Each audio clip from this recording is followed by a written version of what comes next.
हाँ, तो जो राउंड किया गया उसमें हम लोग डॉट ऑक्सीडेशन नंबर वाला डाउट कर रहे हैं। उसमें लिखा है पहले Ki plus Cl2 gives KCl plus I2। इसको बैलेंस करना है by ion electron method, balance करना है बाई।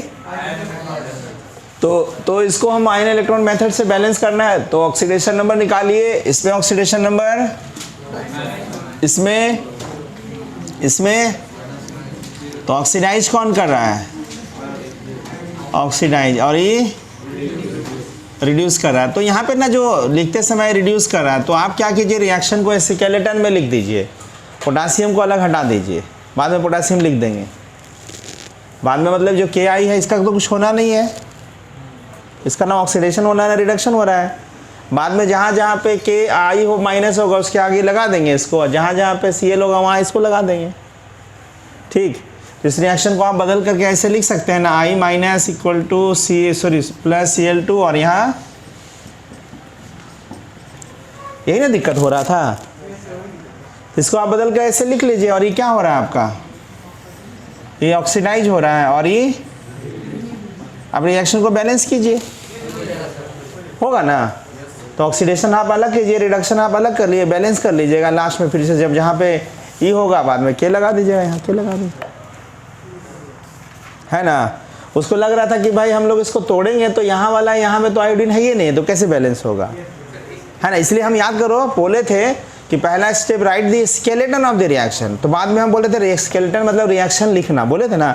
स्केलेटन का मतलब क्या होता है, पूरा बॉडी की केवल हड्डी। तो देखो इसको हटा दिए तो स्केलेटन हो गया, ही मतलब ही हुआ। ठीक, स्केलेटन ऑफ रिएक्शन लिखने का मतलब ऐसा हुआ। करो तो बैलेंस सब लोग देखते हैं सामने, लिखिए ना, करिए ना इसको पहले।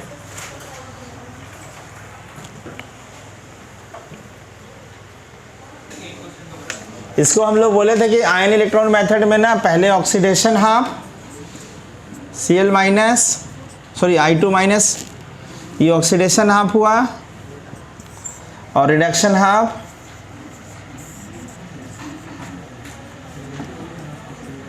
दूसरा रिएक्शन रिडक्शन हाफ। अब दोनों रिएक्शन को हम लोग अलग अलग से बैलेंस करेंगे, फिर दोनों को सम करेंगे, बताए थे ना।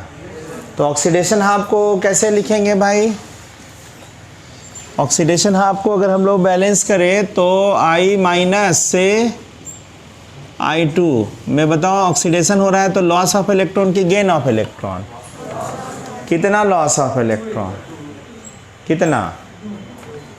तो ऑक्सीडेशन हाफ में भाई देख लो पहले क्या है कि ऑक्सीडेशन हाफ में लॉस ऑफ इलेक्ट्रॉन, यहाँ I2 है तो एक मॉलिक्यूल है तो एक ही कर लेते हैं ना। जैसे यहाँ पे -1 से 0 गया, तो बताओ यहाँ से पर एटम कितना हो गया आपका, एक इलेक्ट्रॉन। तो एक इलेक्ट्रॉन यहाँ पे दिखा दिए ऐसे, एक इलेक्ट्रॉन, एक ही इलेक्ट्रॉन लॉस हुआ। हम लोग को रिएक्टेंट साइड देखना था। ठीक, उसके बाद इलेक्ट्रॉन लॉस करा दिया। उसके बाद हम लोग का रूल क्या था, ऑक्सीजन हाइड्रोजन छोड़ करके बाकी एटम को हिट एंड ट्रायल। तो यहाँ एक आयोडीन यहाँ पे कितना है, तो क्या करेंगे 1/2 कर देंगे। उसके बाद अगला स्टेप चार्ज बैलेंस करना, याद है। तो चार्ज बैलेंस करने में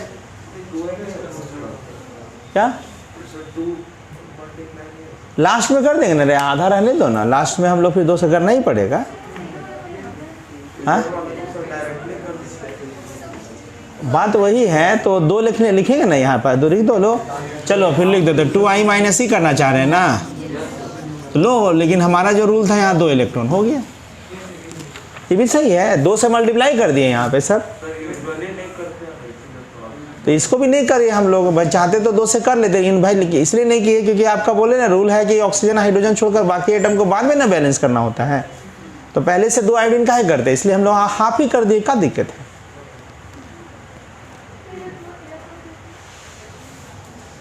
तो हम तो बोले थे ना कि रिएक्टेंट साइड देखना, प्रोडक्ट साइड मत देखना। रिएक्टेंट साइड एक आयोडीन है तो एक ही ना देखेंगे, प्रोडक्ट साइड में तो कभी कभी 2 रहा तो उसको नहीं देखते थे। तो हमारा रिएक्टेंट साइड में एक आयोडीन है, इसलिए एक आयोडीन का एक ही इलेक्ट्रॉन लिखे। अगर आप 2 लिखना चाहते हैं तो 2 आयोडीन को यहाँ 2 करके आप 2 लिखते, कोई दिक्कत नहीं, लिख वो भी एक ही है, वो लास्ट में वही आ गया ना, देखो ना जो आप चाह रहे थे। जो आप चाह रहे तो वही आ गया। ऐसे ही सेम कॉन्सेप्ट का क्वेश्चन एक और कराए थे ना, उसमें भी एक दिन करा रहे थे तो बोले थे नहीं सर ये तो स्टेप फॉलो नहीं कर रहा है, पहले उसको करिए, तो किए तो आ ही गया था। उसके बाद ऑक्सीजन हाइड्रोजन छोड़ करके बाकी एटम को बैलेंस करना है, तो ऑक्सीजन बैलेंस हो गया। फिर चार्ज, यहाँ पे चार्ज कितना है और यहाँ तो चार्ज तो बैलेंस है, तो सब कुछ बैलेंस हो गया। ऑक्सीजन है ये नहीं है तो ये रिएक्शन बैलेंस हो गया। ठीक है ना। हमको मांगी थी, श्रेया मांगी थी, लेकिन हम सोचे ना कि दे दिए, हम ध्यान नहीं लगा। तो जब नहीं भेजे तो फ़ोन कर देना कि भेजिए। हमको कभी कभी बहुत लोग भेजता है हर बैच का ना, तो कभी कभी किसी का, अब मान लिया बाहर चले गए तो फ़ोन ही नहीं उठा रहे, अब गाड़ी चला रहे तो फ़ोन छोड़ो, करना फ़ोन दे गए। ठीक, रिडक्शन आपको सेम टू यू है ना। अब फिर दोनों को लिखो, रिएक्शन सेम ही तो रिएक्शन है। अरे खाली क्लोरीन देखने में उल्टा लग रहा है। हाँ मास्क थोड़ा हटा के बोलो ना, सुनाई नहीं दे रहा है। हाँ हाँ, इसमें नहीं, मीडियम लिखा नहीं है क्वेश्चन में, इसलिए मीडियम नहीं लिखा है ना, क्योंकि पता है कि इसमें ज़रूरत ही नहीं पड़ेगा। अच्छा हाँ, तो इसमें नहीं, जहाँ पे मीडियम नहीं लिखा रहता है ना, वहाँ पे मतलब कोई मीडियम का ज़रूरत नहीं है, इसलिए नहीं लिखा रहता है। हाँ लास्ट में कट जा रहा होगा, इसलिए नहीं लिखा। कोई भी यूज़ नहीं कर सकते हैं, लेकिन इसमें जैसे पहला में देखो H+ लिखा है ना, तो इसमें H+ रह जा रहा होगा, बाकी कहीं भी H+ का यूज़ नहीं कर भी रहे होंगे ना, तो लास्ट में कट जा रहा होगा, नहीं हो रहा होगा। इसलिए कोई भी यूज़ कर लो चलेगा इसमें, लेकिन उसमें लिखा रहता है एसिडिक तब H+, बेसिक है तब OH-। जहाँ नहीं लिखा हुआ इसका मतलब समझना कि लास्ट में कट ही जाएगा वो, किसी से यूज़ कर लो बात बराबर। ठीक ना। 5वां नंबर भी बता दें। डाउट चल रहा है भाई, वीडियो में जो दो देख रहे हैं उसको बता रहे हो, डाउट है सीट का। हाँ 5वां भी हो जाएगा, उसको H को हटा देना, और यहाँ पे Cl रिएक्टेंट में है और प्रोडक्ट साइड में Cl- है, Cl2 है, मतलब प्रोडक्ट साइड में दो क्लोरीन दो जैसा बिहेव कर रहा है, तो इसको 2 बार लिखेंगे, है ना, दोनों में लिखेंगे। हो गया। फर्स्ट वाले का सेकेंड नंबर। तो पहले जो लोग बनाए आपस में एक बार डिस्कस करो, फिर हम बताएंगे। नहीं बनाए सोनाली, ट्राई करो तो। मैं भीमा बैलेंसिंग का रूल तो वही है ना, कोई लगता है तो थोड़ा सा खाली चेक करना है। तो आगे का टॉपिक आज हम लोग चलेंगे, तो आगे का बाद हम लोग बात करेंगे इक्विवेलेंट वेट। ठीक, तो इक्विवेलेंट वेट ना, हम देखो हमारा चैप्टर अभी है रिडॉक्स, तो रिडॉक्स में हम लोग equivalent weight of oxidising agent और रिड्यूसिंग एजेंट का बात होता है। लेकिन अब चूंकि इक्विवेलेंट वेट पढ़ा रहे हैं हम, तो थोड़ा सा बेसिक से पढ़ा देते हैं, ज़्यादा सही है ना। तो इक्विवेलेंट वेट क्या होगा, जैसे आप नाम सुने हैं मॉलिक्यूलर वेट, कैसे निकालते हैं मॉलिक्यूलर वेट। O2 का मॉलिक्यूलर वेट, श्रेया O2 का, तो मॉलिक्यूलर वेट का मतलब होता है ना, 2 मॉलिक्यूल है, 2 इंटू ऑक्सीजन का atomic weight 16, this is 32 is the molecular weight, है ना। और मॉलिक्यूलर वेट को दिव्यांशु कैपिटल M से लिखते हैं। दिव्यांशु नहीं लिखते हैं मॉलिक्यूलर वेट पर, यहीं पे दिमाग रखो। तो दिव्यांशु नाम है ना, हाँ, तो यहाँ पे मॉलिक्यूलर वेट को कैपिटल M से लिखते हैं, हम बोल रहे हैं। और मॉलिक्यूलर वेट किसी भी मॉलिक्यूल का अगर निकालना हो तो कुछ नहीं, फार्मूला दिया हुआ है, उस फार्मूला में कितना एटम है, सारा एटम का एटॉमिक मास को सम करते रहते हैं। जैसे H2SO4 का मॉलिक्यूलर मास, तो 2 हाइड्रोजन का एटॉमिक मास 2 इंटू हाइड्रोजन का 1, है ना। सब लोग क्या करिएगा ना, एटॉमिक मास याद रख लीजिएगा 1 से लेके 30 तक। अब पता नहीं होगा ना, हम तेज नहीं हैं, हम थोड़ा कम लिखते हैं। सल्फर का एटॉमिक मास 32, और सल्फर का कितना एटम है, 1 एटम, तो 1 इंटू 32, और सम करेंगे तो 4 इंटू 16, तो साइन करेंगे तो शायद 98 ना आएगा, है ना। तो हड़बड़ा कर नहीं कुछ बोलना है। ठीक, ये सब जो निकाले वो क्या है, तो मॉलिक्यूलर वेट किसी मॉलिक्यूल का फार्मूला को देख देख के निकाल लेते हैं तो ये वाला वैल्यू बदल सकता है कि फिक्स रहेगा? हाँ, तो मॉलिक्यूलर मास किसी का फिक्स वैल्यू है। ठीक ठीक है ना। स्कूल में तो थोड़ा मोड़ा मोल उल होवे किया होगा आप लोग को, गलती से हुआ है ना। तो मतलब मानना थोड़ा ही सा हुआ, इसमें थोड़ा सा ज़रूरत पड़ेगा, इसलिए हम आगे पढ़ाएंगे जो लोग नहीं पढ़े हैं। तो श्रेया का स्कूल में हुआ, बाकी इधर का हुआ है? सोनाली? हाँ, मैंने ऑनलाइन में भी ना स्कूलिंग होता है? होता है? ओह अच्छा, ठीक है तब। तो मॉलिक्यूलर मास जैसे समझते हैं ना, सुन लो, जैसे मॉलिक्यूलर मास होता है उसी तरह से मॉलिक्यूलर मास से मिलता जुलता टर्म मॉलिक्यूलर मास होता है ना। तो मॉलिक्यूलर मास, इसी को हम लोग मॉलिक्यूलर मास बोलते हैं। तो मॉलिक्यूलर मास बोलिए या मॉलिक्यूलर वेट बोलिए, केमिस्ट्री में मास और वेट में ज़्यादा फर्क नहीं होता है, mg लगाने की ज़रूरत नहीं है, ठीक ना। तो मॉलिक्यूलर मास भी बोलते हैं या मॉलिक्यूलर वेट भी बोल सकते हैं, ठीक। उसका नोटेशन कैपिटल एम नॉर्मली, कोई पेटेंट नहीं है, स्मॉल एम लिखेंगे तो कोई गोली नहीं मार देगा, ठीक ठीक है ना। तो जैसा मॉलिक्यूलर मास होता है सेम टू सेम एक होता है इक्विवेलेंट वेट। इक्विवेलेंट वेट भी बोल सकते हैं, इक्विवेलेंट मास भी बोल सकते हैं। तो इक्विवेलेंट वेट जो होता है वो फिक्स वैल्यू होता नहीं होता है, मतलब वो वेरिएबल होता है। जैसे मॉलिक्यूलर मास किसी का फिक्स है, इक्विवेलेंट वेट होगा वह किसी मॉलिक्यूल का, किसी एटम का रिएक्शन पे डिपेंड करेगा, रिएक्शन टू रिएक्शन वेरी करेगा। तो इक्विवेलेंट वेट हम लोग को निकालना अगर होगा तो बहुत सारा निकाल सकते हैं। इक्विवेलेंट वेट किसी एलिमेंट मतलब एटम का क्या होगा, इक्विवेलेंट वेट किसी एसिड का क्या होगा, एसिड, इक्विवेलेंट वेट किसी बेस का क्या होगा, इक्विवेलेंट वेट किसी ऑक्सीडाइजिंग एजेंट, इस चैप्टर में किसका ज़रूरत है, किसी रिड्यूसिंग एजेंट का इक्विवेलेंट वेट क्या होगा। सबका इक्विवेलेंट वेट हम लोग जितना भी मॉलिक्यूल हो सकता है ना रिएक्शन में, सारा का हम लोग को इक्विवेलेंट वेट निकालेंगे। और इक्विवेलेंट वेट का नोटेशन हम लोग, नोटेशन कैपिटल ई, इसका हम लोग इक्विवेलेंट वेट भी बोल सकते हैं, इक्विवेलेंट मास भी बोल सकते हैं। तो सबसे पहले हम लोग हेडिंग लिखे हैं ना इक्विवेलेंट वेट, या इक्विवेलेंट वेट बोल रहे हैं या इक्विवेलेंट मास होगा, दोनों में केमिस्ट्री है, ठीक। उसमें ज़्यादा डिफरेंस दिमाग नहीं लगाना है। और केमिस्ट्री ऐसा सब्जेक्ट है जो दिखाई उखाई, हाँ, सबको मैंने समझना कि हाइपोथेटिकल टाइप का है, लेकिन हाइपोथेटिकल है लेकिन हम लोग यहाँ पे प्रूफ नहीं कर सकते, लेकिन पहले से प्रूफ है उसको हम लोग पढ़ाते, विश्वास पे चलता है, ठीक है ना, अंधविश्वास नहीं। तो इक्विवेलेंट वेट किसी का ना, तो पहला हेडिंग हम लोग देंगे इक्विवेलेंट वेट ऑफ एलिमेंट। थोड़ा सा मेहनत करना पड़ेगा, दिमाग को थोड़ा सा 2-4 बार ऑक्सीजन ले लो, इतना आसानी से नहीं समझने वाला है, ठीक। Equivalent weight of element, element मतलब जैसे आयरन का इक्विवेलेंट वेट क्या होता है, मैग्नीज का क्या होगा, मैग्नीशियम का क्या होगा, सोडियम का क्या होगा, कार्बन का क्या होगा, ये सब एलिमेंट का इक्विवेलेंट वेट। फिर उसके बाद एलिमेंट के बाद हम लोग चलेंगे कंपाउंड।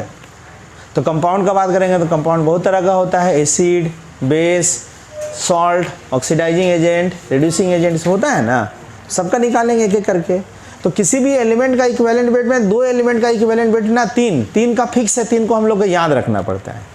जैसे हम लोग पढ़ेंगे इक्विवेलेंट वेट ऑफ हाइड्रोजन, क्या पढ़ेंगे इसको, बोलिए सर H लिखेंगे, आप इसको ऐसे भी लिखिएगा तो कोई गलत नहीं है, H2 भी लिख सकते हैं। जैसे वेट ना तोल रहे, वेट जैसे मार्कर को तोलना है, ये वाला इसको तराजू पे रखो, ठीक, तोलो। अब इसको तोड़ के तोलो, अलग होगा कि एक ही होगा। तो H2 को तोले या H को तोले, वेट ना तोल रहे हैं तो दोनों सेम होगा, इसलिए ये दोनों लिखने में कोई दिक्कत। चूंकि हम एलिमेंट का बात कर रहे हैं इसलिए हम बार बार क्या लिखेंगे, एलिमेंट मतलब एटम जैसा, H लिखेंगे, इसलिए ना बोल रहे हैं। हम नहीं भी बोलते तो बोल रहे ठीक ही बोलता, हम बोल रहे हैं कि वेट है ना रे, इक्विवेलेंट वेट। तो वेट में मतलब आप सपोज करो कि अंदर में मॉलिक्यूल के फॉर्म में तोलो, उसको झोला में रख दो और तोलो, और सारा मॉलिक्यूल को एटम में तोड़ के तोलो, तो तोलने से दूसरा वैल्यू हो जाएगा, वही ना रहेगा। नहीं समझे मेरा बात को। एक झोला में मान लिया कि बहुत सारा ऑक्सीजन O2 मॉलिक्यूल रख रहे हैं, ठीक, उसको तौलिए, अब उसके अंदर में जो O2 मॉलिक्यूल है उसको ऑक्सीजन एटम में तोड़ दीजिए, उसी में रहने दीजिए, फिर तौलिए, क्या चेंज हो जाएगा? सब समझ रहे हैं बात को? मतलब वेट है, इक्विवेलेंट वेट, हम लोग इक्विवेलेंट वेट पढ़ेंगे तो इक्विवेलेंट वेट किसी एलिमेंट का या एटम का, तो इसको ना डिफिनेशन के हिसाब से समझिए, थोड़ा सा मेहनत करना पड़ेगा।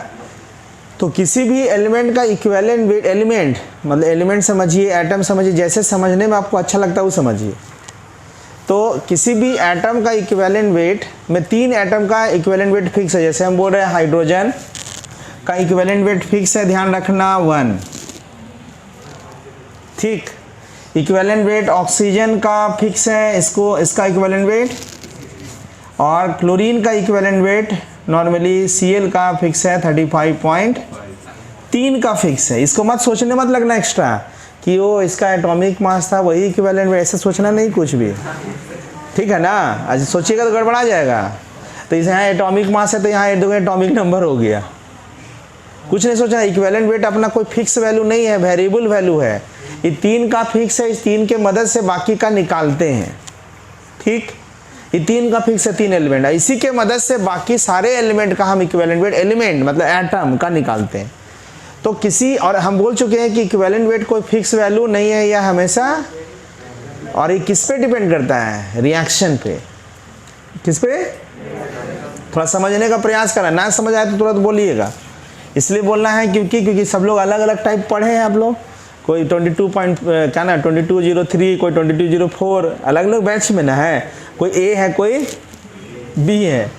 जैसे सपोज करिए कि भाई मैग्नीशियम समझते हैं ना, ऑक्सीजन से रिएक्ट किया और यहाँ पे आपको सपोज करो MgO दे दिया, प्रोडक्ट बना, रिएक्शन करके MgO बन रहा है। रिएक्शन इधर लिखे थोड़ा सा, मैग्नीशियम ऑक्सीजन के साथ रिएक्ट करके आपका मैग्नीशियम ऑक्साइड दे दिया, मैग्नीशियम ऑक्साइड। अब अगर इसको हम देखेंगे इस कंपाउंड में MgO में, इसका मोलिकुलर मास आप निकाल सकते हैं। मोलिकुलर मास कितना होगा मैग्नीशियम का? मोलिकुलर मास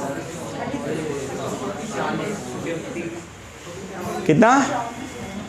जैसे मैग्नीशियम का एटॉमिक मास 24 होता है, 12 होता है एटॉमिक नंबर, कितना? 24, और ऑक्सीजन का 16। और यहाँ जो ऑक्सीजन आया है वो रिएक्शन करके आया होगा, तो आप चाहे पूरा लिखिए रिएक्शन या रिएक्शन मत लिखिए, जैसे आपको मन करे। तो आप इसको ऐसा बोल सकते हैं, दिव्यांशु जरा ध्यान देना, यहाँ पे ऑक्सीजन का ग्राम में अगर बात करें तो ऑक्सीजन का कितना ग्राम है? 16 ग्राम। और मैग्नीशियम का, तो आप कह सकते हैं ना कि ऑक्सीजन का 16 ग्राम के साथ मैग्नीशियम का 24 ग्राम रिएक्ट करके MgO बनाया है, ऐसे बोल सकते हैं। श्रेया टेंशन नहीं रहना है, ठीक, हमको पता है जो होगा तो बताएंगे, टेंशन में नहीं रहना है एकदम। तो बोल सकते हैं ना कि ऑक्सीजन का 16 ग्राम के साथ कंबाइन करके मैग्नीशियम का कितना ग्राम कंबाइन किया है? 24 ग्राम, ठीक। तो अगर ये 8 ग्राम रहता तो ये कितना रहता? तो जब भी ऑक्सीजन रहे ना, तो ऑक्सीजन रहे तो आप उसमें देखना कि ऑक्सीजन के 8 ग्राम के साथ किसी भी एलिमेंट का कितना ग्राम रिएक्ट किया है। रिएक्ट करने का मतलब 2 तरीका, या तो कंबाइन किया, यहाँ पे क्या है इसके साथ, या कभी कभी होता है ना डिस्प्लेस करता है रिएक्शन में, दोनों ऑप्शन। ऑक्सीजन रहे तो कितना ग्राम के साथ कंपैरिजन करना है, कैसे कंपैरिजन करना है? जैसे MgO का मोलिकुलर मास निकाले तो यहाँ पे आया मैग्नीशियम का 24 ग्राम है जो ऑक्सीजन के, ठीक। तो 16 ग्राम के साथ मैग्नीशियम का, तो 8 ग्राम के साथ ग्राम रिएक्ट करेगा। तो 8 ग्राम ऑक्सीजन के साथ किसी भी एलिमेंट का कितना ग्राम रिएक्ट करे, जितना ग्राम रिएक्ट करेगा उसके उसी वेट को उस एलिमेंट का उस रिएक्शन में इक्विवेलेंट वेट कहेंगे। बोलिए सर उस रिएक्शन में, लंबा चौड़ा डिफिनेशन बोल रहे हैं आप। तो सुनो बोलना नहीं है, सुनना है केवल, सुनना है केवल, अभी बोले हम। तो सॉरी, तो जो वेट किसी एलिमेंट का ऑक्सीजन रहे तो ऑक्सीजन के 8 ग्राम के साथ किसी एलिमेंट का कौन सा वेट रिएक्ट करेगा? तो 16 ग्राम के साथ, तो 8 ग्राम के साथ 12 ग्राम मैग्नीशियम का वह वेट है जो ऑक्सीजन के, और ऑक्सीजन के 8 ग्राम के साथ जो वेट रिएक्ट करे उसके उसी वेट को उस एलिमेंट का उस रिएक्शन में इक्विवेलेंट वेट कहेंगे। Equivalent weight of magnesium is 12। पक्का? अब दिव्यांश से बोला एक एग्जाम्पल से काम नहीं चलेगा, तो दूसरा एग्जाम्पल लिखिए। देखो FeO, थोड़ा सा एटॉमिक मास भी भारी भारी फील होना चाहिए, है ना? तो आयरन का मेरे ख्याल से एटॉमिक मास 56, आयरन का atomic mass 56। Iron periodic table में ना 30 तक आता है, एटॉमिक नंबर 30 तक, 56। एटॉमिक मास याद ही करना पड़ता है, उसके लिए कोई रूल नहीं है। तो आयरन का कितना हुआ और ऑक्सीजन, तो क्या पढ़ेंगे फिर से इसमें? 16 ग्राम ऑक्सीजन के साथ आयरन का, तो 8 ग्राम के साथ कितना ग्राम? तो 28 ग्राम क्या होगा यहाँ? इक्विवेलेंट वेट किसका? आयरन का। कहाँ पे? FeO में, FeO में आयरन का। तो कह सकते हैं equivalent weight of Fe equal to 28। और अभी हम क्या बोले थे? इक्विवेलेंट वेट फिक्स वैल्यू की वेरिएबल हो सकता है, यानी सेम एटम का अलग अलग हो सकता है। तो दूसरा एग्जांपल लिखते हैं। देखो Fe2O3 ऐसा भी कंपाउंड होता है कि नहीं? तो इसका अगर हम लोग मोलिकुलर मास, तो मोलिकुलर मास का मतलब देखो 2 आयरन है, मतलब 2 × 56, 3 × 16, क्या? तो इसका मतलब ऑक्सीजन का कितना वेट है? तो 3 × मल्टीप्लाई करने का भी जरूरत नहीं, इतना ग्राम ऑक्सीजन के साथ आयरन का 56, तो 1 ग्राम के साथ डिवाइड कर दें, तो इसके 8 ग्राम के साथ इंटू 8 कर दें। अब इसको काटिए पीटिए, कितना आएगा?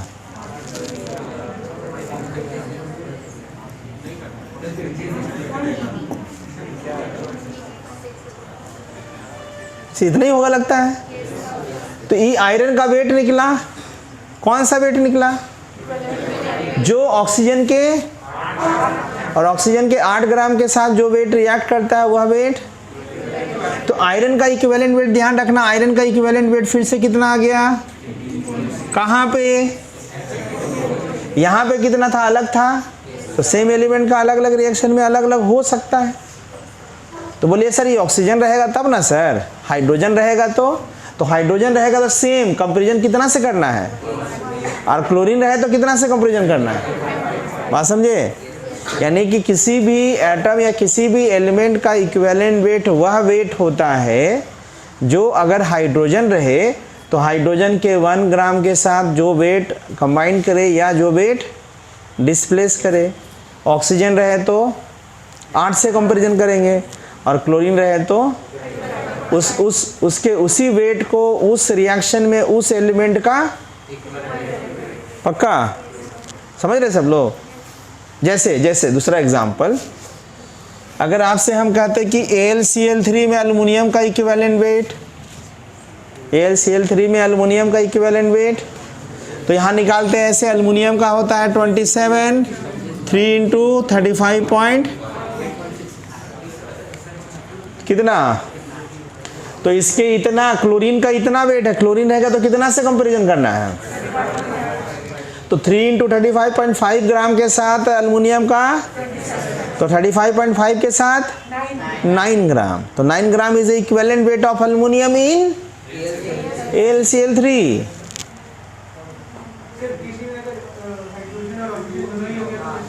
तीनों देखो, आप बोले ना सर कि हाँ सवाल सर्वजीत का स्वाभाविक है, बोला कि सर जहाँ तीनों में से कोई ना रहे तो देखो ये 3 एलिमेंट इसलिए लिया गया ना कि जितना का एलिमेंट है लगभग इससे जो कंबाइन ना करता होगा इससे कंबाइन करता होगा, तीनों से कंबाइन कर ही जाता है। दोनों में किसी से भी कंपैरिजन, हाँ ये बोल रहा है कि दो रहा तो दोनों में किसी से कंपैरिजन, दोनों में से जिससे भी कंपैरिजन करिएगा ना तो आंसर सेम आ जाएगा। ठीक, तो इतना हम लोग क्या डिस्कशन कर रहे थे, equivalent weight of element, element का इक्विवेलेंट वेट। तो इक्विवेलेंट वेट ऑफ एलिमेंट का पहले डिफिनीशन लिखते हैं, तब इसको कॉपी करना है। जो लोग स्टोइकियोमेट्री नहीं पढ़ा है उसके लिए इतना मेहनत करना, जो स्टोइकियोमेट्री पढ़ा उसको ये सब आसान लगेगा, मेहनत नहीं करना पड़ेगा उसको थोड़ा, है ना। लेकिन जो स्टोइकियोमेट्री नहीं लगेगा तो अगर हम बार बार नहीं बोलेंगे ना तो उसको चाइनीज जैसे फील होगा।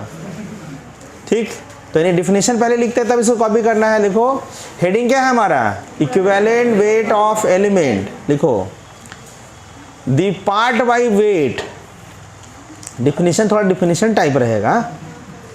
The part by weight of an element, the part by weight of an element combined or displaces, combined or displaces by 1 part by weight of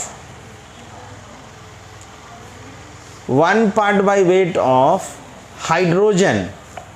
मतलब कहने का मतलब है कि हाइड्रोजन रहे तो 1 से कंपैरिजन करना है, और 8 part by weight of oxygen और 35.5 part by weight of chlorine.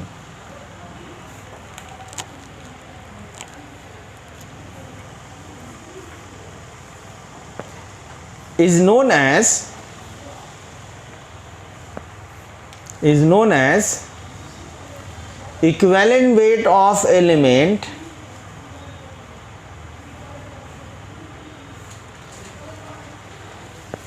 equivalent weight of element in that particular reaction।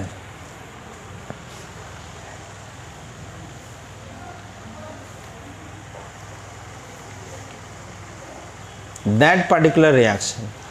Example में आप यहाँ से शुरू करिएगा, यहाँ पे इसमें मैग्नीशियम का इक्विवेलेंट वेट हो गया 12, इसमें आयरन का हो गया 28, यहाँ पे आयरन का हो गया इतना, और यहाँ पे एल्युमिनियम का। एग्जाम्पल लिखे हैं ना, तो थोड़ा सा समझ के अपने से लिखना, इन्हें डायरेक्ट आंसर मत लिखना, अपने से सोच के कि 16 ग्राम के साथ इसका 24 ग्राम है तो 8 ग्राम के साथ आधा होगा तो ये भी आधा होगा। Simple unitary method. लिखना चाहते तो, अगर आप चाहते तो लिखो कि इन MgO, अगर पूरा चाहते हैं स्कूल टाइप लिखने तो लिखो in MgO 16 gram of oxygen combined with 24 gram of magnesium, then 1 gram combined with 24/16, then 8 gram combined with, ऐसा करिएगा ना तो फाइनली कितना आएगा, तो वही है लास्ट में। ठीक, वैसा लैंग्वेज में लिखना चाहते हैं तो ऐसा लिखेंगे। कॉपी करिए जल्दी से। इक्विवेलेंट वेट, एक क्वेश्चन बनाना है हम लोग को। If equivalent weight of x, x मतलब capital X, equivalent weight of x in the compound, ये कंपाउंड लिख लीजिएगा। इस कंपाउंड में x का equivalent weight equal to capital E, ये कंपाउंड लिख लिए ना, M और N है, सॉरी यहाँ पे N है, दोनों M नहीं होगा, N है। तो इस कंपाउंड में X का इक्विवेलेंट वेट जो है कैपिटल E है, then find atomic mass of X। तो आपको एटॉमिक मास X का बताना है, तो X का जो एटॉमिक मास आएगा ना उसका वैल्यू E, M और N के टर्म में आएगा आंसर। कैसे सोचेंगे जरा सोचो तो। हाँ ऑक्सीजन, X कोई एलिमेंट है,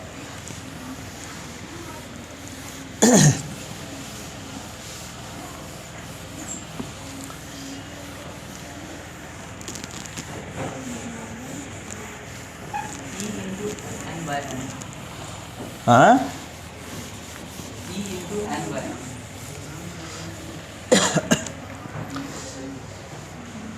ट्राई तो किया है, तो हम ही बताते हैं एक बार। रुकने बोल रहा है तो ठीक है भाई, थोड़ा ट्राई करो। हाँ देखिए कैसे ये आसान है, जहाँ पे कोई दिमाग ना लगे ना तो वहाँ पे ना बेसिक दिमाग लगाइए, जो रूल बताए थे।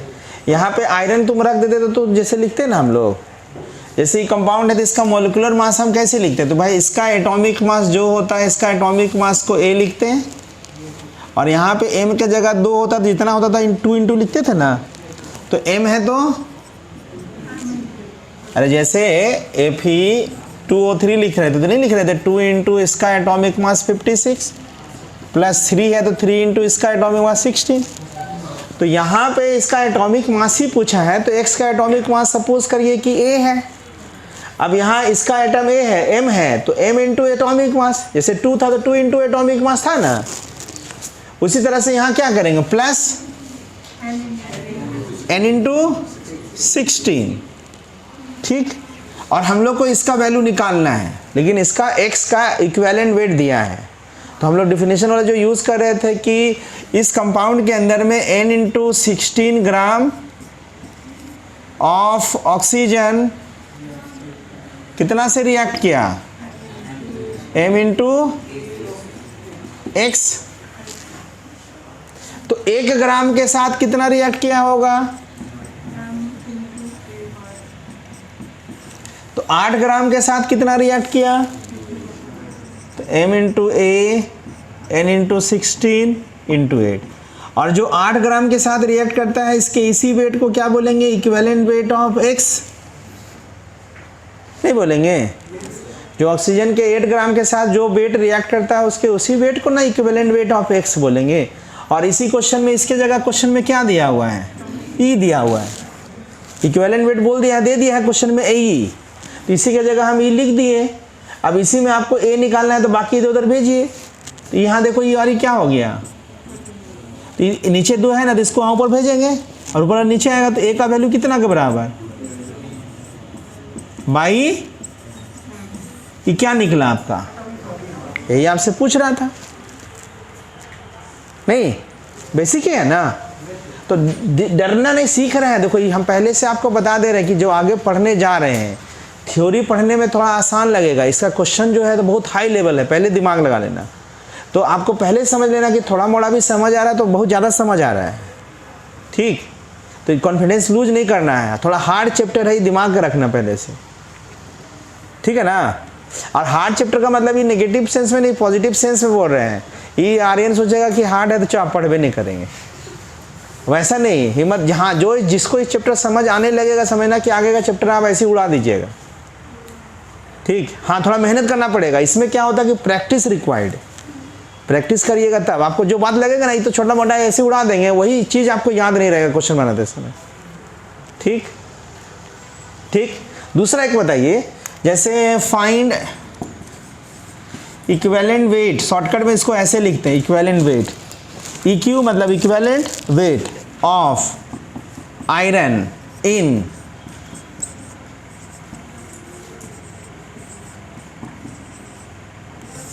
इस कंपाउंड में आयरन का इक्विवेलेंट वेट आपको निकालना है।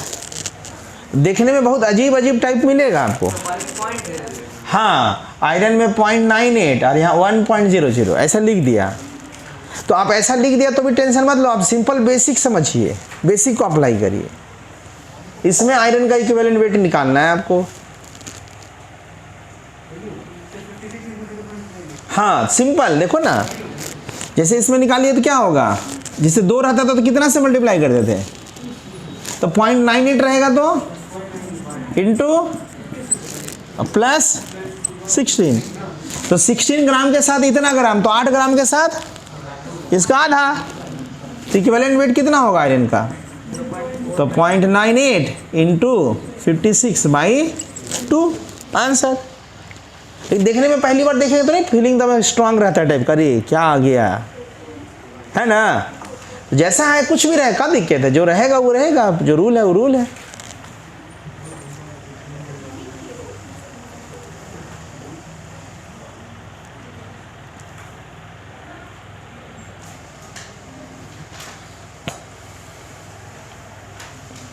अब हम लोग एलिमेंट में अब ऐसा क्वेश्चन आएगा तो बनाइएगा, बहुत सारा ज़्यादा एलिमेंट का क्वेश्चन नहीं मिलेगा आपको। अब हम लोग आगे जा रहे हैं equivalent weight of compound. Equivalent weight of compound,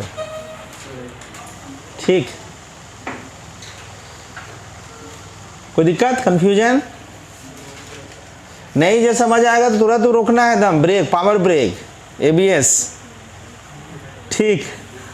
हाँ, रोक रोक के पूछना है। अब इक्विवेलेंट वेट ऑफ कंपाउंड, तो बोलते समय इक्विवेलेंट वेट ऑफ कंपाउंड में थोड़ा थोड़ा टर्म ऐसा बोलेंगे कि जो नया नया टाइप फील होगा, लेकिन पहली बार अभी नया फील होगा, जब दोबारा पढ़िएगा तो पुराना सुना हुआ टाइप के लगेगा। तो कंपाउंड तो बहुत तरह का होगा, जैसे एसिड, तो एसिड का इक्विवेलेंट वेट, बेस होगा तो, और कोई इलेक्ट्रोलाइट, इलेक्ट्रोलाइट समझते हैं? एसिड तो थोड़ा मोड़ा सुने इसलिए हम नहीं पूछे, समझते हैं। इलेक्ट्रोलाइट का मतलब जिसको पानी में घोले तो आयन में टूटे, उसको इलेक्ट्रोलाइट कहते हैं। पहुंचा आवाज मेरा? क्या बोले? पहुंचेगा नहीं तो कैसे सुनेगा रे? हम बोलते हैं लेकिन जानते हो बीच में इतना ढाल रखा, बोले जो नहीं उस कौन सा कैप्टन अमेरिका टाइप का, पहुंचने नहीं देता मेरा आवाज वहाँ, ठीक, तब ना सुनेगा ठीक से। हम बोल रहे हैं वो सुन रहा है, लेकिन पता नहीं बीच में हम कैप्टन अमेरिका का ढाल लगा देते। Sound reflect, sound is energy required medium for transmission. मेरा ईयर तुमको पहुंच नहीं दे रहा वहाँ पे। तो हम ही बोल रहे हैं कि भाई इलेक्ट्रोलाइट क्या होगा कि वैसा कोई कंपाउंड, वैसा जिसको वाटर में डिसॉल्व करे तो, जैसे, अरे रुकना है उधर, जैसे NaCl, पानी में घुल के Na+Cl- है ना, KCl, K+ H2SO4,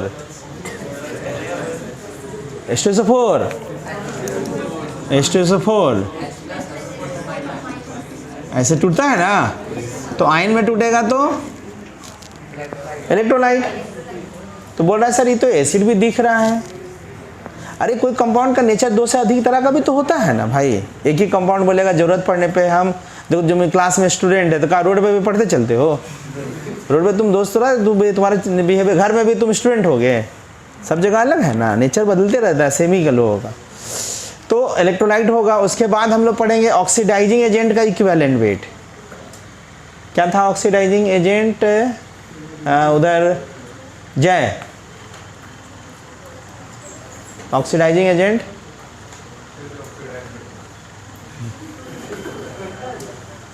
पढ़ते समय आसान लगा होगा, लेकिन अब भूल जाइएगा। ऑक्सीडाइजिंग एजेंट हम बोले, जब कभी भूलिएगा तो किसको याद करिएगा? LIC एजेंट, जो दूसरे का LIC करवाता हो, मतलब जो दूसरे का ऑक्सीडेशन कराता हो और खुद, यानी जो खुद रिड्यूस करे वही ऑक्सीडाइजिंग, ऐसा ना आप बोले थे, ठीक। चलिए, तो सबका इक्विवेलेंट वेट निकालना है। तो शुरू करें किसका? तो मॉलिक्यूल में कौन कौन है लिख लेते हैं। पहले हम लोग मॉलिक्यूल में बोलेंगे एसिड। तो थोड़ा देखिएगा, अभी हम बोलेंगे एसिड का, हम लोग पढ़ना है टॉपिक एसिड का इक्विवेलेंट वेट क्या है। लेकिन चूंकि अभी हम लोग के लिए नया है तो हो सकता है कि हम लोग एसिड क्या है वो जानबे नहीं करते हैं, तो थोड़ा बेसिक इन्फॉर्मेशन एसिड का भी ले लेंगे। क्या बोलिए सर? बेसिक इन्फॉर्मेशन तो एसिड का भी ले लेंगे, तो मेन इन्फॉर्मेशन कब लेंगे? तो मेन इन्फॉर्मेशन एक चैप्टर है जिसमें हम लोग पढ़ेंगे आयनिक इक्विलिब्रियम, वहाँ पे एसिड बेस सॉल्ट थ्योरी पढ़ना अलग से, ठीक। दूसरा बोलेंगे बेस का इक्विवेलेंट वेट। तीसरा बोलेंगे इसमें बेस के बाद आयन का भी इक्विवेलेंट वेट। आयन का मतलब ऐसा कोई भी पार्टिकल जिस पे चार्ज हो। चौथा हम लोग बोलेंगे इसमें, चौथा अगर बोलेंगे तो इलेक्ट्रोलाइट का इक्विवेलेंट वेट। पांचवा ऑक्सीडाइजिंग एजेंट, और इसी में रिड्यूसिंग एजेंट, ठीक। समझिए सब लोग, इसमें से कोई भी रहे ना स्पीसीज, कोई भी रहे, कोई मॉलिक्यूल एसिड, सबका इक्विवेलेंट वेट का एक कॉमन फार्मूला क्या है कि जिसका भी इक्विवेलेंट वेट निकालना, इसमें से कोई भी रहे, सारा का मॉलिक्यूलर मास ऊपर, मॉलिक्यूलर मास समझ रहे हैं ना कैसे होता है मॉलिक्यूलर मास? जो फॉर्मूला को देख देख के कैलकुलेट नहीं कर रहे थे, 32, 98 ऐसा आया था ना। तो मॉलिक्यूलर मास ऊपर divided by x, molecular mass को x से डिवाइड करेंगे। बोलिए सर x क्या है? तो जो x है वह x को हम लोग कहते हैं वैलेंसी फैक्टर, या दूसरा नाम n फैक्टर। और यही सबसे इंपॉर्टेंट पॉइंट है, मतलब हम लोग का मेन लक्ष्य है वैलेंसी फैक्टर या n फैक्टर निकालना। और मॉलिक्यूलर मास अगर एसिड का निकाल रहे हैं तो एसिड का molecular mass divided by valency factor भी एसिड का, बेस रहेगा तो बेस का molecular mass by molecular mass भी, और हर बेस का अपना वैलेंसी फैक्टर भी अलग अलग होगा। वैलेंसी फैक्टर सबका, सब बेस अलग अलग का होगा, तो जो रखेंगे उसका मॉलिक्यूलर मास प्लस उसी का वैलेंसी फैक्टर।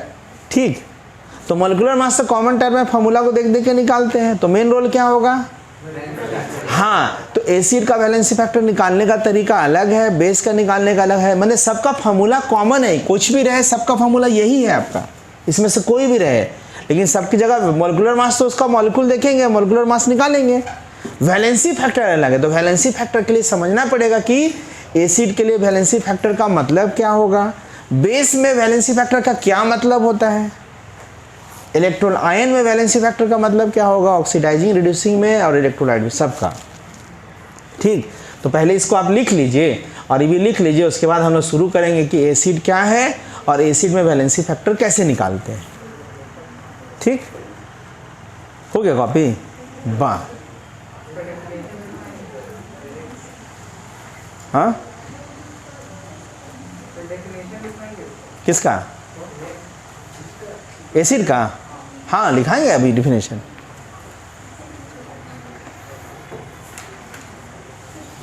तो इसको कॉपी कर लिए, तब हम लोग बात करते हैं एसिड। एसिड क्या होता है भाई? तो एसिड के बारे में बहुत तरह तरह का थ्योरी है, तो हम लोग अभी थ्योरी में हाई लेवल पे न जाए, हम लोग बेसिक लेवल पे जाएं। तो एसिड कोई भी ऐसा कंपाउंड होता है जिसको पानी में घोले तो H+ दे दे, माने the compound which gives H+ ion in a solution. ऐसा कोई भी कंपाउंड जिसको वाटर में डिजोल्व करे तो वाटर में H+ बढ़ा दे, है ना? ठीक, तो H+ है। तो भाई एसिड का बहुत सारा टाइप होता है, जैसे आर्हेनियस एसिड, ऐसा हम बोलेंगे तो फिर खराब मैंने हार्ड फील होगा, इसलिए नहीं बोलेंगे। तो acid, strong acid, weak acid, बहुत सारा टर्म है, तो सब हम लोग अभी बात हम लोग को नहीं जरूरत, हम लोग खाली जरूरत किसका है? वैलेंसी फैक्टर खाली जरूरत पड़े, बाकी चीज़ का जरूरत, कौन स्ट्रॉन्ग है कौन वीक है वो सब जरूरत हम लोग को नहीं है। तो एसिड पहले लिखिए।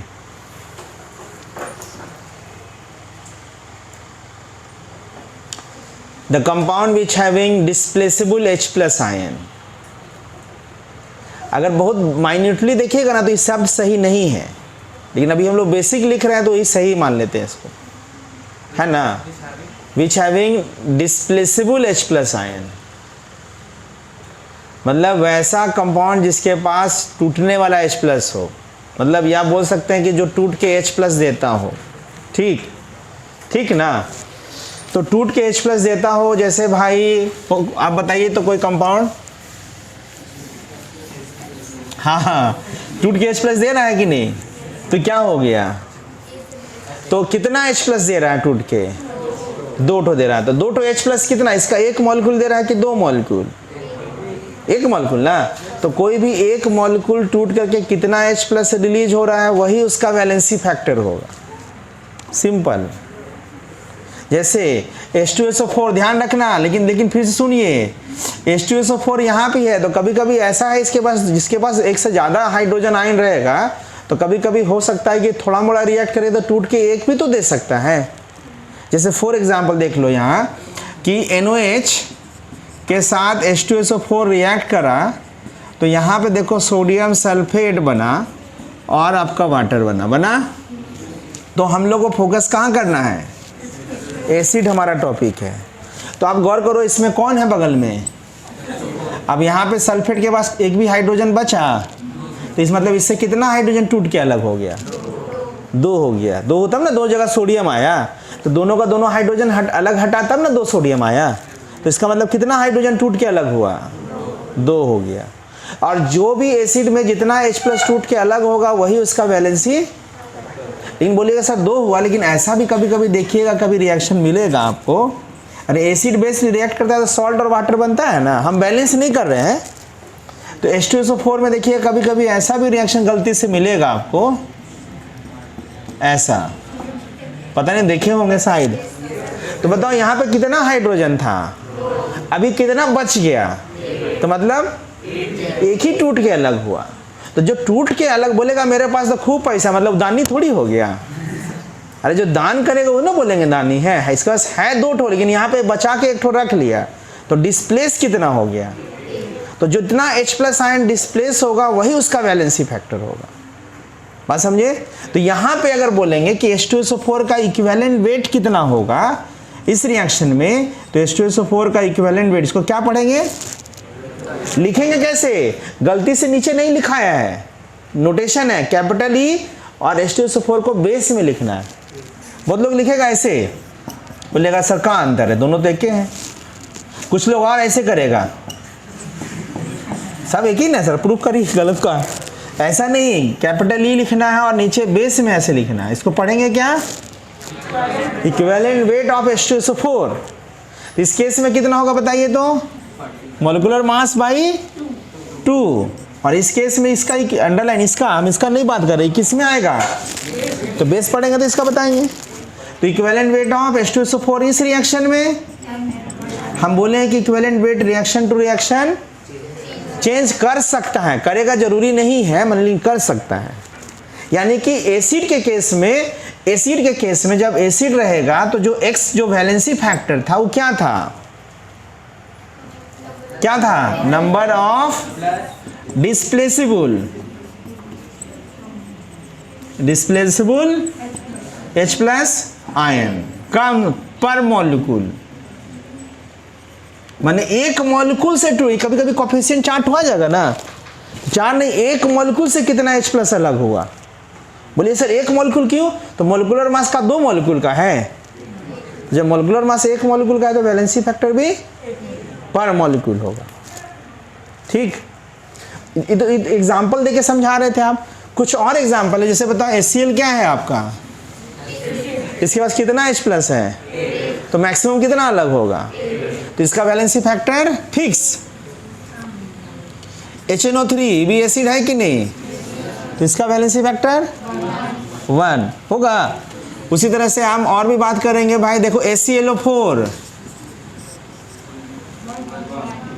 ठीक, बहुत फेमस एग्जाम्पल जो कि बहुत काम पड़ेगा, बहुत गलत होता है। तो इधर जगह तो हम ऐसे समझाने के लिए लिखे थे, इसको मिटा देते हैं, उसको कॉपी करना है, अभी रुकिए तब लिखिए और कॉपी करिएगा। जैसे देखो बहुत फेमस है H3PO4, तीनों बहुत फेमस है, आगे बॉन्डिंग में भी डिस्कस किए थे। H3PO4 डिस्कस किए थे, गलती से आप लोगों को याद होगा कि इसका स्ट्रक्चर हम ऐसे बताए थे आप लोग को, उसमें हम बोले थे बताएंगे आगे, फिर से अभी फिर बताएंगे आगे देखो। और हम बोले थे डबल बॉन्ड, याद है, ऐसा स्ट्रक्चर बनाए थे। और हम बोले थे कि जो हाइड्रोजन ऐसा, इस सबको बोलते हैं ऑक्सी एसिड, बोले थे, मैंने याद होना हो कोई बड़ा बात नहीं है। ऑक्सी एसिड का देखो डिफिनेशन बोलेंगे तो समझने में दिक्कत होगा, मैंने याद करने में थोड़ा सा लगेगा कि कॉपी टाइप का। ऑक्सी एसिड पहचानने का तरीका है कि वैसा एसिड जिसमें हाइड्रोजन भी हो और के साथ साथ कोई और दूसरा कोई एटम हो, तो उसका नाम, इसमें हाइड्रोजन है, ऑक्सीजन है, तो हाइड्रोजन छोड़कर बाकी कोई एक ही एटम रहे तो ऐसा एसिड का नाम हाइड्रा एसिड, ऐसा एटम का नाम, ऐसा एसिड का नाम। और ये कौन एसिड, हाइड्रोजन ऑक्सीजन के साथ एक और है ना। अब बोलिए सर जरा टेक्निकल डिफिनेशन बताइए तो this those acid which are derivative of water, नहीं समझ आएगा, ठीक, लेकिन यही समझ क्वेश्चन बनाने में भी यही काम आता है, मतलब ऐसा एसिड जो वाटर के मिलने से बना हो तो उसको हम लोग ऑक्सी एसिड बोलते हैं, ठीक ना। तो ऐसा जरूरत नहीं है, आपको पहचानना होगा ऑक्सी एसिड का मतलब, लिखने नहीं आता है, डिफाइंड ऑक्सी एसिड है, सब नहीं आता है क्वेश्चन में, ठीक। तो ये भी कौन एसिड, ऑक्सी एसिड, ये भी कौन एसिड, ठीक, मतलब किसके मिलने से बना है, तो जब वाटर के मिलने से बना है तो वाटर इसे हटा भी सकते हैं, तो वाटर हटा दो तो जी इसे वाटर हटा दो, क्या बनेगा, हाँ, वाटर हटाने का मतलब है कि भाई वाटर में क्या होता है H2O, तो 2 हाइड्रोजन चाहिए, तो दो गो ऐसा ऐसा वाला मॉलिक्यूल दो ठो प्लान करेगा, बोलेगा हमें अकेले मेरे बस में नहीं है वाटर निकालना, दो मॉलिक्यूल मिलेगा, ठीक। तो दो मॉलिक्यूल बोलेगा 2HNO3, अब तो वाटर निकल सकता है ना, दो ठो हाइड्रोजन और एक ठो बचेगा, क्या बचेगा, का NO2 बचेगा। अरे दो ठो नाइट्रोजन और 6 ठो ऑक्सीजन है, उसमें एक ऑक्सीजन चल गया वाटर में, तो बचा क्या, N2O5 ना। तो N2O5 का भी लिखा हुआ रहे तो समझना वो कुछ और नहीं है, कौन है, नाइट्रिक एसिड है। अरे समझ, N2O5 रहेगा तो डरना नहीं कि कहाँ से आ गया, वो कौन है। रिएक्शन कहाँ करिएगा, बंदूक में हवा में उधर गोली चलाएगा इधर गोली चलाएगा, आसमान पर धुआं, ऐसे रिएक्शन होगा रामायण टाइप का, नहीं ना। रिएक्शन कहाँ होगा, सोल्यूशन में, पानी में मिलाएंगे।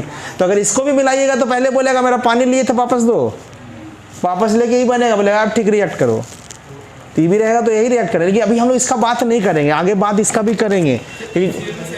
चुप ना आप, जो ये बात मैंने हम बोले इसका बात अभी नहीं करेंगे, कि जहाँ ये सब बात करेंगे तो मेन बेसिक ना बात कर रहे हैं। तो ये बताओ, इसमें से हम बोले थे आपको ऐसा ऑक्सी एसिड, और ऑक्सी एसिड का प्रॉपर्टी है कि जो हाइड्रोजन ऑक्सीजन के साथ अटैच होगा, जो हाइड्रोजन ऑक्सीजन के साथ अटैच होगा वही हाइड्रोजन पानी में घोलिएगा तो टूट के अलग होगा। तो इसमें कितना हाइड्रोजन ऑक्सीजन से अटैच है, तो ये कितना देगा, 3 देगा। तो वैलेंसी फैक्टर 3। तो सुमित बोल रहा है सर तो 3 तो मैक्सिमम होगा ना सर। कभी जैसे इसमें देखो था 2 था, तो कभी कभी 1 भी हुआ, कभी 2 भी हुआ, ऐसा हुआ ना। तो इसका मतलब इसका ध्यान रखिएगा, इसका वैलेंसी फैक्टर 1 भी हो सकता है, 2 भी हो सकता है, और तो 3 क्या होगा इसका।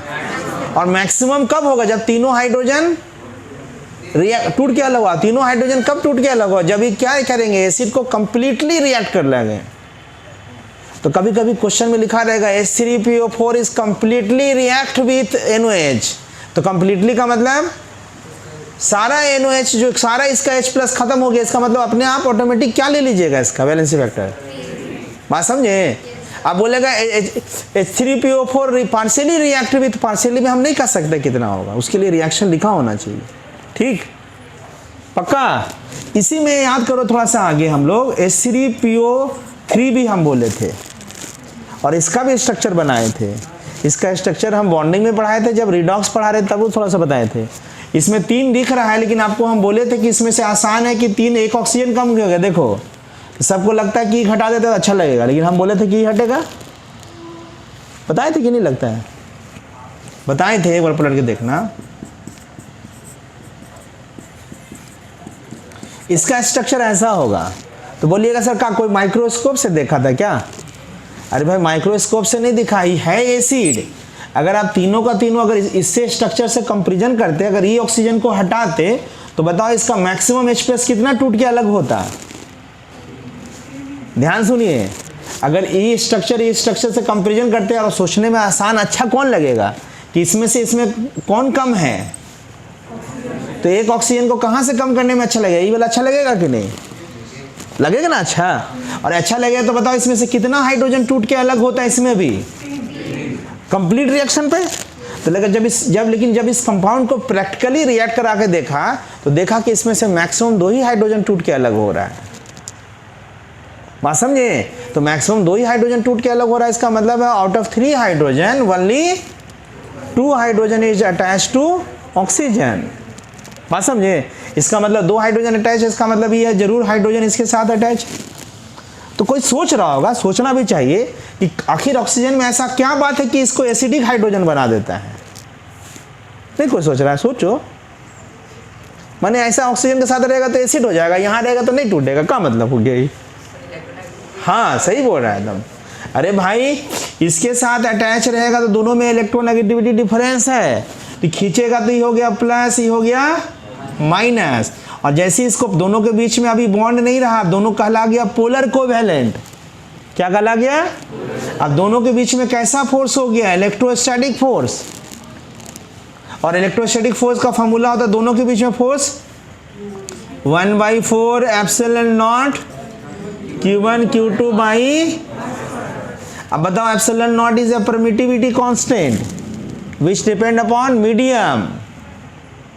अब बताओ इसको घोलते कहाँ हैं हम लोग, वाटर में, और वाटर में जाके इसका एप्सिलॉन नॉट जिसका नाम होता है परमिटिविटी कांस्टेंट, वाटर में इसका वैल्यू 81 हो जाता है, एयर में इसका वैल्यू 1 होता है। मान ले इसको ऐसे एयर में ऐसे रखे हैं तो 1 है, मतलब दोनों के बीच में फोर्स कुछ है।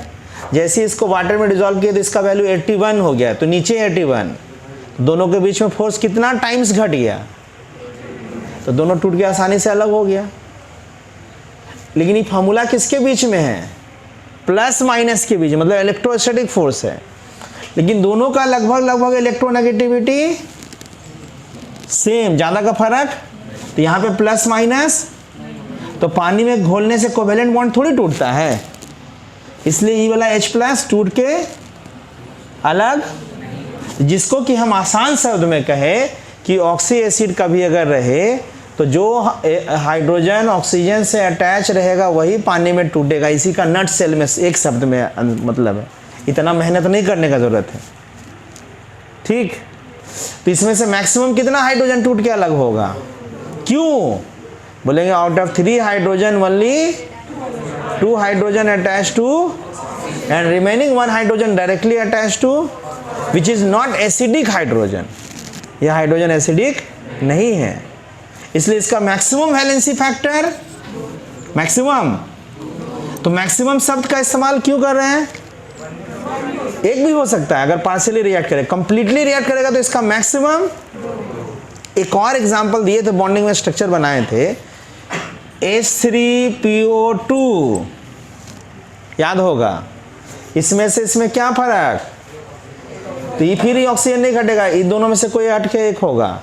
तो बताओ इसमें जब हट के होगा तो इसमें से मैक्सिमम कितना हाइड्रोजन अलग हो सकता है, तो इसका वैलेंसी फैक्टर। ये बहुत फेमस, ध्यान रखना, ये बहुत फेमस एग्जांपल तीनों है, ये बहुत काम आएगा, ये वाला तीनों सबसे इम्पोर्टेंट फेमस, आगे पूरे जगह काम आएगा न्यूमेरिकल में, कॉम्पिटिटिव लेवल में। H3PO4, H3PO3, H3PO2, इसको ध्यान रखना कितना मैक्सिमम टूट के अलग हो गया। इसको शब्द में कभी कभी देखिए तो कहाँ लिखा रहेगा ट्राई बेसिक एसिड,